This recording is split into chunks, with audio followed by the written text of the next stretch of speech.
Hey gang, someone brought to my attention I haven't done an EDC update video in ages, and so that's definitely something I can do. So let's do it. The good thing about EDC videos is I can always squeeze into them a few little, what I might be reviewing soon or what's sort of upcoming, that sort of stuff. So I'll get into what I've actually been carrying. So I'll get into what I carried today, and then I'll throw in some little extras. But I'll try and keep it short as well, because these videos have gone out of fashion a long time ago, but you know, there might still be those who are interested in a short, decisive, punchy video. So let's do it. Alright, so today I wore my watch, my Victorinox Inox watch. I spoke about it in my roundup recently. I do like the watch, but I don't like it as much as the old Infantry GMT that I used to have. C'est la vie. Really nice scratch-proof glass. The sapphire stuff's really worth getting. My Ofine Mir wallet. I think it's been a year or so now, I reckon, since, and you know, the same chap who sent me this, also, this is a great wallet by the way, really nice and slim. I don't carry those giant sort of back pocket tacos that some dudes get around in. A few cards, that's it. I'm basically cashless these days. But as I was saying, the guy who sent me this, Chris, also sent me this pen as well. I think he won a bag from me. Yeah, he won my Cotopaxi bag from me ages ago. And yeah, it was like, it ended up being like a cool little trade or anything. But this is my Karas Kustoms Ren Decay. And well, has had a problem with its ink lately, and it looks like it's had the same problem again. No slide on the pen, but I need to get better inks for it. This is a just a nice little pocketable screw cap pen, and as you can see, that ink's come out, but it's not leaked anywhere out of the pen, so I guess that's cool as well. But yeah, nice design. I like Karas's designs. This one's getting hella pocket worn. Heaps of pocket time. Yeah, I just need to upgrade the types of inks that I'm using. I think I've got some kind of Pilot ink in here. I used to have Schmidt Easy Flow, which was a little bit better, but you know. Anyway, and my knife today was the Spyderco Advocate.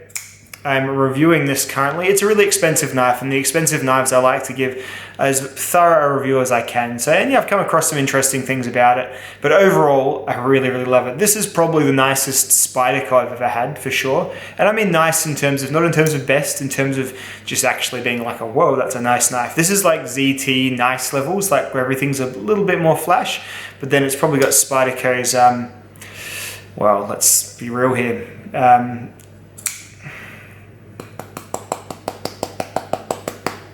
Lockup, just a reference to my buddy Nero Knives. But anyway, it's a really nice high quality Spyderco and I'm really, really enjoying it. Love M4 steel, love the grind, love the Bradley design and look of it. Handle's really, really comfortable. Just a little issue with the lock isn't super fun to disengage, and there's a slight rattle. Nick really didn't like the pocket pecker on it. I don't care too much about the pocket pecker. It doesn't bother me. Haven't noticed it pecking anything that I didn't want it to peck, if you know what I mean. But yeah, those are two things. Just a little rattle with the lanyard ring. And that kind of bugs me. I remember my K2 did that as well and I didn't like it. No, if it's expensive, it shouldn't rattle.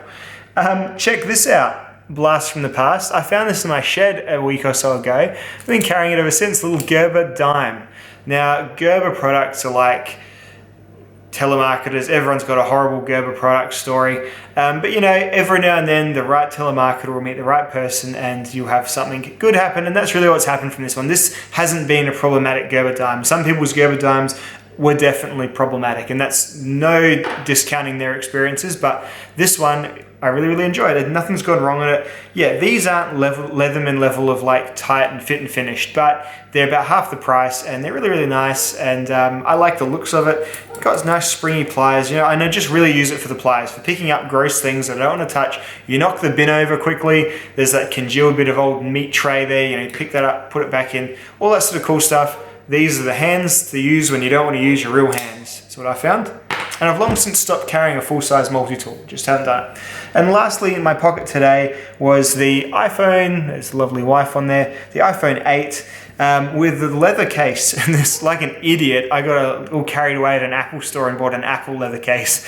And then Teresa, she gets on eBay and gets like an $8 one. And she got like 4 cases for like 16 bucks, and they would be made in the same factory. They are like spot on dead ringers, and probably just as durable. But anyway, I like my leather one. It looks cool. It's getting some pocket wear. It's doing all the cool things that leather does. How much protection it would offer, I don't know. I've got the tempered sheet of glass on there as well. The iPhone 8, the thing I like a lot about this is that you probably noticed in my videos, some of the close-up shots are really clear, and the slow-mo shots, they're done with this. They're even better than this aging Sony camera I'm using at the minute for my my videos. So what have I got? I can't even tell. OC 5000. Who knows? Yeah. So this is a really nice phone for the camera, especially. So yeah, that's my EDC. What else is rocking my world these days? Well, today I couldn't go by without mentioning this awesome. I mean, I loved my Spyderco kitchen knife, like instant like on this one, but this is something different. Like this has blown me away. Like just the joy it is to cut with. I would argue that the primary grind, I mean, it's the whole thing's convex, but even the primary bevel like starts here. It does have a micro on it, but geez, it is sharp. Like it is just so sharp and so nice to use. And the handle is just, the Thermarunner is just perfect kitchen knife handle material. Feels porous, but as we've all seen in the Falcon Evens, is more or less indestructible as well. So that's doing the trick for sure. Check this out. This is my buddy Scotty, who sent me a few of the Hogues lately. Other Hogue up for review tomorrow. He sent me this. This is the Boca Grip Lock, and this is another Hawk design. So Grant and Gavin Hawk make odd locks. This one is a knife that is, it's basically a slip joint. It's a front flipping slip joint. This is an older model.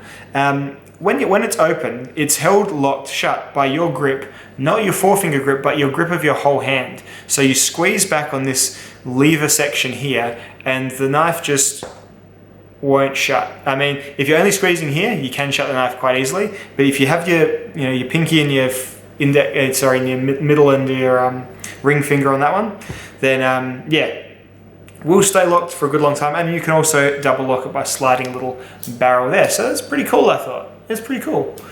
But yeah, I'm not sure if it'll go full review or not, because it's sort of, already I can see, I don't think this is a common knife anymore. The way it came, this finish, it's one of those like satiny finishes. It just rusts up like crazy. It's just 8CR, I think. No, AOS 8, so not going to be immune to rust either. So I'm probably just going to admire it and then leave it and send it back. But yeah, just really cool. I thought I'd share it. It'll probably show up in a video or two, but don't think it'll get a full-fledged review. I'm probably just going to love it and leave it. My Spyderco Bill Moran. Got this a couple of weeks ago now. I've always wanted this knife. I've loved the look of the handle, the little teardrop style handle. I remember seeing Nut and Fancy's review on it, and he's got the hands about the same size as me by my approximation. And yeah, he had a really good time with it, and I'm having a really good time with it as well. Really, really nice knife. How practical fixed blades are for you and your neck of the woods, I don't know. But when I've got a day at home, like a Sunday, this will be my EDC on a Sunday. Like it's a little extra joy carrying a fixed blade to me.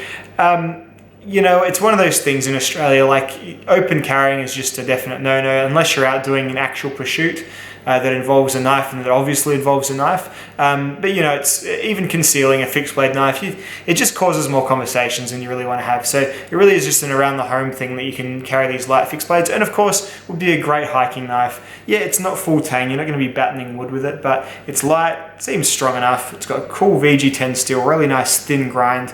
It's a thin knife, it's like under 3mm thick. Really, really good, really, really comfortable. Nice bolter and sheath with the Spyderco G-clip. So really, really happy with the Bill Moran. I'll probably do a video review on it at some point. Check this out. I've got these for the iPhone, these charging bay things. You just put your phone on it and it charges your phone. So that's been kind of cool as well. This is just a nameless thing, but yeah, it was one of those features I forgot that phones had. And then Teresa brought this home and I was like, well, that's kind of cool. So yeah, I've been using this as well. So it's just a random little extra thing. Hey, you want to see what's on my keys? I forgot that part.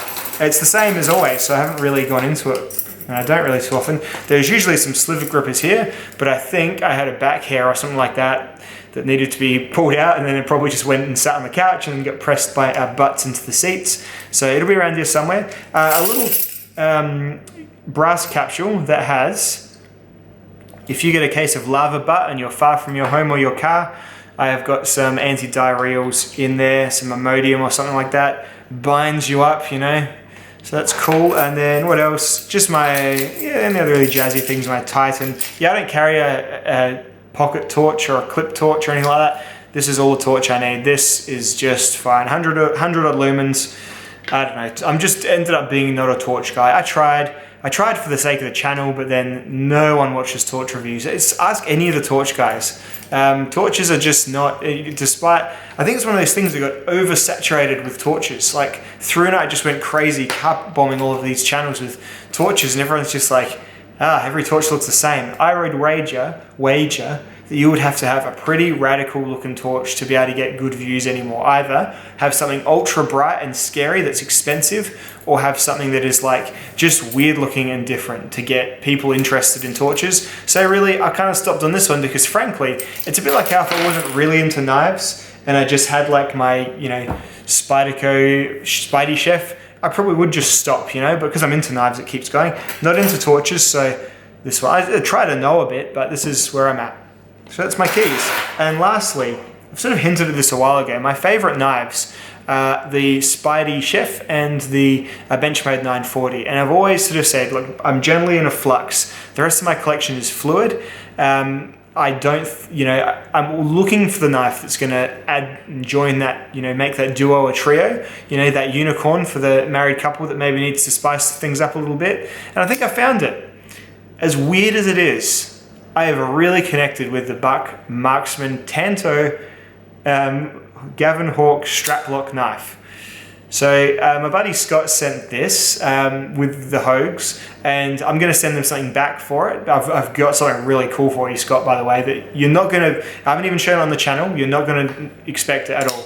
And I think it's going to be right up your alley. But anyway, maybe I'll do a video of it before I send it, or after I send it, so it's still a surprise. At any rate, this is awesome, and I love pretty much everything about it. I quite like aluminium handled knives, even though they're a bit cold to the touch. I'll do a full review on it, but this has been a real hit for me. I know it's strange looking. I would almost say it looks a bit like a Mall Ninja M-Tech style knife. I know, right? And it's just so not me usually, but I think I was after a Tanto. You know, I've dabbled with these Emersons, and I've always been after something that's a little bit more like this, you know, that's a little bit more angry, a little bit more, but while still retaining good qualities of cutting. So this still has a really good hollow, narrow, behind the edge, hollow grind that will slice and cut really well. The 154 cm steel, really, really nice. So this is really kicking goals for me, guys. So interesting. I thought I'd just chuck it in here because the review's still a little way off, but I'm finally figuring out this lock. It took me a while. You do a whole lot of this. Now I can't even do it. You do a whole lot of, you do a whole lot of that when you first start, but you do get the hang of it as well. So yeah, the Buck Marksman's, I guess the last thing I'll briefly touch on. So that's it, guys, EDC update and general stuff. So I'll see you all in the next proper video. A review of the Hogue will be coming up. I reckon it'll be the next video after this, or another one if other stuff doesn't strike me. I've also got an order from the Kukri house. So if kitchen knives are one kind of knife and pocket knives are another kind of knife, I've got a big ass Nepalese Kukri, about an 11-inch blade, 5160 steel, made like you see in the videos out of an old bit of a cast leaf spring, 5160, you know, 1/4 inch thick. It's on the way. It's on the way. So they're building it for me currently. So that's really, really cool. Check out the Kukri house if you can. Anyway, guys, that's all for tonight. I'll see you all in the next video. Goodbye. A short, decisive, punchy video. So let's do it.